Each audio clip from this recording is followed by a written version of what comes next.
नमस्कार, ABC Hindi news में आप सभी साथियों का स्वागत है। चैनल को फटाफट सब्सक्राइब कर लीजिए। और अब मुद्दे की बात।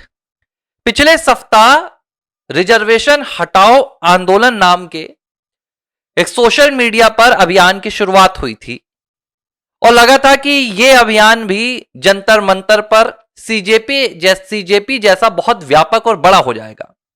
लेकिन इस पूरे अभियान के शुरुआत के एक हफ्ते के भीतर ही पूरा रिजर्वेशन हटाओ आंदोलन हर्ष दुबे बनाम अजीत भारती के बीच में आकर सिमट गया। यह आंदोलन आरक्षण को हटाने के लिए, एक ऐसी शिक्षा के निर्माण के लिए शुरू हुआ था। कहा जा रहा था कि जहां पर सबको बराबर का अधिकार मिलेगा, न सवर्ण के साथ अन्याय होगा, न ओबीसी के साथ अन्याय होगा। लेकिन 7 से 8 दिन के भीतर इस पूरे आंदोलन की हवा निकल गई। आरक्षण तो हटाने की दूर की बात है, ये आपस में ही लड़ने लगे हैं भाई। जो आरक्षण हटाओ के नाम पर आगे आ रहे थे, वो अब अपनी अपनी पूरी जो उनकी जागीर है, किसी की इंस्टाग्राम पर, किसी की यूट्यूब पर, उसमें जाकर सीमित हो गए। अब हुआ क्या है, पहले आपको विस्तार से बताता हूं, फिर आपकी प्रतिक्रिया क्या होगी आप कमेंट बॉक्स पर जरूर बताइएगा। जैसे सीजेपी पेज पूरा तैयार हुआ था, कॉकरोच जनता पार्टी, और उसमें देखते ही देखते 22 मिलियन फॉलोवर्स जुड़ गए थे भाई। देश में बहुत हड़कंप मच गया था। ठीक उसी की तरह जैसे ही जंतर मंतर में सीजेपी का प्रोटेस्ट खत्म होता है, 2 दिनों बाद अचानक एक पेज इंस्टाग्राम पर नजर आने लगता है जिसका नाम है रिजर्वेशन हटाओ आंदोलन। अब इस रिजर्वेशन हटाओ आंदोलन को कुछ लोग लीड कर रहे हैं। मेदांश नाम का एक इसमें व्यक्ति है और इसमें कहा जा रहा है कि भाई आरक्षण देश के लिए, खासतौर पर एजुकेशन के लिए लाभ नहीं दे रहा है, कोई कारगर साबित नहीं हो रहा है, और हमें सभी समाज के वर्गों को मिलकर, जिसमें सवर्ण भी शामिल है, ओबीसी भी शामिल है, और इसमें कई दलित और आदिवासी समाज के मुझे लग रहा है कि कई लोग इसमें निकलकर सामने आ रहे हैं। इन्होंने कहा कि हम आरक्षण के खिलाफ मुहिम छेड़ेंगे। एक के बाद एक रील बनने लगी, कोलैबोरेशन होने लगा सोशल मीडिया पर, सब कुछ हो रहा था। फिर अचानक एंट्री होती है यूट्यूबर अजीत भारती की। अजीत भारती भी लगातार आरक्षण के खिलाफ बोलते हैं, वो भी शिक्षा में सुधार की और बराबरी के अधिकार की बात करते हैं। उन्होंने भी कई रील्स इसमें बनानी शुरू कर दी। ऐसा लगा कि भाई जितने भी आरक्षण विरोधी और सामान्य शिक्षा का एक पूरा अधिकार चाहते हैं, वो एक साथ इस मंच से जुड़ेंगे। लेकिन अचानक पूरी कहानी पलटने लगी।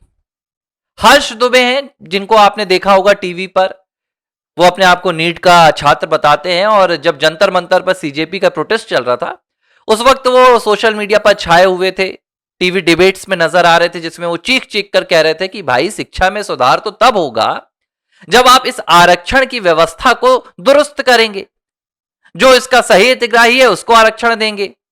वो कहते हैं मैं सामान्य वर्ग से आता हूं भाई, सवर्ण हूं, मेरे पास उतना पैसा नहीं है, लेकिन मुझे भाई मेरे साथ के जो बच्चे हैं जो SC ST से आते हैं, उनका उतने ही नंबर पे सिलेक्शन हो जाता है और मैं भाई घूमता रह जाता हूं। अब हुआ क्या, इस बीच हर्ष दुबे की टीम है, हर्ष दुबे की टीम से एक सुमित नाम के व्यक्ति ने अजीत भारती को कॉल किया और अजीत भारती से कहा कि हर्ष दुबे ने 21 अगस्त को जंतर मंतर पर प्रोटेस्ट शुरू करने की तैयारी की है। वो इस पूरे अभियान को ग्राउंड पर ले जाना चाहते हैं और रिजर्वेशन के खिलाफ जमीन से लड़ाई लड़ना चाहते हैं। तो अजीत भारती का जो एक कॉल रिकॉर्डिंग सामने आई है सुमित व्यक्ति के नाम के साथ, तो उसमें अजीत भारती बहुत लीस्ट इंटरेस्टेड नजर आए और उन्होंने साफ तौर पर कहा कि देखो, पहले तो मैं ग्राउंड पर उतरने का पक्ष नहीं ले रहा हूं, मुझे ग्राउंड पर अभी नहीं उतरना है। और उन्होंने कहा कि भाई ऑनलाइन आपको जो समर्थन चाहिए मैं आपको दे दूंगा। लेकिन लड़ाई यहां पर अजीत भारती के समर्थन की नजर नहीं आई। जो हर्ष दुबे की टीम से सुमित बात कर रहे थे, सवर्ण आर्मी के, वो कह रहे थे कि हर्ष दुबे को उस पेज का एक्सेस दो, जो रिजर्वेशन हटाओ आंदोलन चल रहा है उसका एक्सेस दो, ताकि हर्ष दुबे भी उसके जरिए अपनी बात रख सके। और अजीत भारती का कहना है कि भाई ये जो पेज संभाल रहा है, इसमें मैं हूं, एक मेदांश नाम का व्यक्ति, 2-3 और लोग हैं, ये अपना अलग चला रहे हैं। अगर आप भी इसके खिलाफ कोई मुहिम छेड़ना चाहते हैं तो आप अपना पेज बना लीजिए और आप अपनी आवाज उठाइए। लेकिन हर्ष दुबे की टीम से जो फोन कर रहे थे सुमित नाम के व्यक्ति, वो चाहते थे कि नहीं, अजीत भारती के साथ मुलाकात हो। अजीत भारती ने कहा मेरे पास 50 से 100 कॉल रोज आते हैं, मीटिंग करना बहुत मुश्किल है। इसी बीच बात में आर्ग्यूमेंट होने लगी। अजीत भारती को वो कहने लगे कि भाई ग्राउंड पर नहीं उतरेंगे तो ऐसा होगा वैसा होगा, और अजीत भारती ने फोन काट दिया। अगले दिन अजीत भारती का वीडियो आया और अजीत भारती अपने वीडियो में कहते हैं कि हर्ष दुबे ने मेदांश जो रिजर्वेशन हटाओ पूरा आंदोलन इंस्टाग्राम पर चला रहे हैं, उन्हें धमकी दी। उन्हें धमकी दी है कि भाई वो अजीत भारती को एक्सपोज कर देंगे और उनकी कॉल रिकॉर्डिंग को सोशल मीडिया पर अपलोड कर देंगे। अब अजीत भारती हर्ष दुबे को बोल रहे हैं तुम चिरकुट हो, तुम ये हो, तुम वो हो, तुम्हें हीरो बनने का शौक है, तुम बन जाओ हीरो, इतना आसान नहीं होता, मेरे जैसे व्यक्ति को तुम धमकी दे रहे हो, पोलाइट बनकर नहीं आई। मतलब तमाम बातें हुई सोशल मीडिया पर। मैं इसे एक शब्द में कहूं तो नंगई मच गई है सवर्णों की। और इसीलिए आज पिछड़ा वर्ग एक साथ लड़ाई लड़ पाता है। इसीलिए आज अगर आदिवासी समुदाय है वो एक साथ अपने हक की आवाज उठा पाता है, दलित अपने हक की आवाज उठा लेते हैं। लेकिन सवर्ण के साथ अगर कहीं पर अन्याय होता है, कहीं अत्याचार होता है, तो वो कहा जाता है ना कि इसके पीछे कोई और नहीं है, खुद सवर्ण ही है। भाई अगर सब मिलकर लड़ना चाहते हो तो लड़ो ना, लेकिन सबको अपना एजेंडा चलाना, चाहे वो अजीत भारती हो या हर्ष दुबे हो। वैसे तो अजीत भारती पूरा वो बनते हैं भाई, लीडर बनते हैं रिजर्वेशन के खिलाफ, यूजीसी के खिलाफ। अरे यार अगर छोटा सा लड़का जंतर मंतर पर जाकर बैठ रहा है, किसी भी मैं कह रहा हूं उसका मंतव्य अगर सही है तो भाई दे दो समर्थन, अच्छे से कर लो बात, कर लो मुलाकात, कह दो कि हाँ हम तुम्हारे साथ हैं। उसका मनोबल मत तोड़ो। छोटा सा लड़का है, 20-25 साल का होगा। अब उसने कह दिया कि भाई मैं 25 पॉडकास्ट में जा चुका हूं, तो वो अपनी दिलेरी नहीं बता रहा है, वो बता रहा है कि भाई उसे रिस्पॉन्स मिल रहा है इस आंदोलन में। और अगर आप एक चेहरे हो सोशल मीडिया पर और आप भी इस बात का समर्थन करते हो तो मिल जाओ साथ। लेकिन इन्हें साथ मिलकर काम नहीं करना, इन्हें अपनी अपनी दुकान चलाना है। इसीलिए मैं ऐसे मुझे कई बार मैं लाइव जाता हूं तो पिछले कुछ दिनों में लोग मुझे बार बार कह रहे थे रिजर्वेशन हटाओ आंदोलन, और मैंने कहा देखो वो अपनी जगह पर ठीक है, लेकिन फिलहाल मुझसे चर्चा करो जिस मुद्दे पर मैं बात करने आया हूं।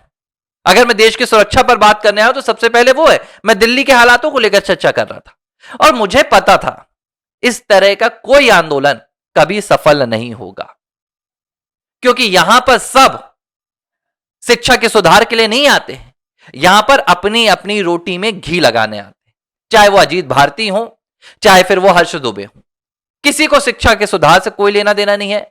सबको लग रहा है कि भाई अरे यार हर्ष दुबे की भी मैं बात बोलूंगा, यार तुम क्यों किसी के पास जा रहे हो, तुम अपना तंबू गाड़ो ना यार। अगर तुम्हारी बात में दम है तो पूरी दुनिया तुम्हारे साथ जंतर मंतर पर आएगी। अभिजीत दीपके भी तो जब आया था तो अकेले था, फिर भले उसको भाई एसएफआई का साथ मिला, उसको लेफ्टिस्ट का साथ मिला, तुम्हें भी मिल जाएगा भाई सवर्णों का साथ। तुम क्यों जा रहे हो अजीत भारती के सामने घुटने टेकने, क्यों तुम अजीत भारती के हाथ जोड़ रहे हो? अजीत भारती भारत का प्रधानमंत्री है क्या? सवर्णों का नेता है क्या अजीत भारती? या अजीत भारती ने पूरे सवर्णों का ठेका लेके रखा है? तुम भी गलती कर रहे हो। लेकिन कुल मिलाकर एक चीज बहुत स्पष्ट हो गई है, अब आप गलती ढूंढें कौन कर रहा है कौन सही कर रहा है, इस तरह का कोई भी सवर्ण आंदोलन अगर आज तक सफल नहीं हुआ है तो उसके पीछे सिर्फ यही एक बात है सवर्णों की, उसके पीछे कारण सवर्ण है। अगर आप देखो कोई दलित आंदोलन है तो सारे दलित एक हो जाते हैं, कोई नहीं कहता कि मैं हीरो बनूंगा मैं हीरो बनूंगा। आदिवासियों का आंदोलन है सब एक हो जाते हैं। लेकिन यहां पर नहीं, हमें हमारी टीम, ये हमारा चैनल, ये हमारे लोग। अरे अजीत भारती इतने बड़े राष्ट्र के लिए राष्ट्रवादी बनते हो, क्या ये जो आंदोलन चला रहा है हर्ष दुबे, तुम 5 मिनट का समय दे दोगे तो यार तुम तो अपने आप को नरेंद्र मोदी से अभी बोल रहे हो कि नरेंद्र मोदी जी आप बोलते क्यों नहीं हो, तुम तो उनसे बड़े समझने लगे। कुल मिलाकर सब अपनी दुकान चला रहे हैं। इसीलिए अगर कोई भी इस तरह की आंदोलन या कोई इस तरह के अभियान को लेकर सामने आता है तो धीरज से धैर्य के साथ उन्हें देखिए, समझिए क्या वाकई में वो वास्तविक किसी आंदोलन को या देश में सुधार या शिक्षा में सुधार के लिए बात कर रहे हैं या अपनी दुकान चला रहे हैं। उसके बाद फैसला लीजिए, किसी जल्दबाजी में आपको नहीं फंसना है। एबीसी हिंदी न्यूज, आज ही जुड़िए हर खबर के साथ।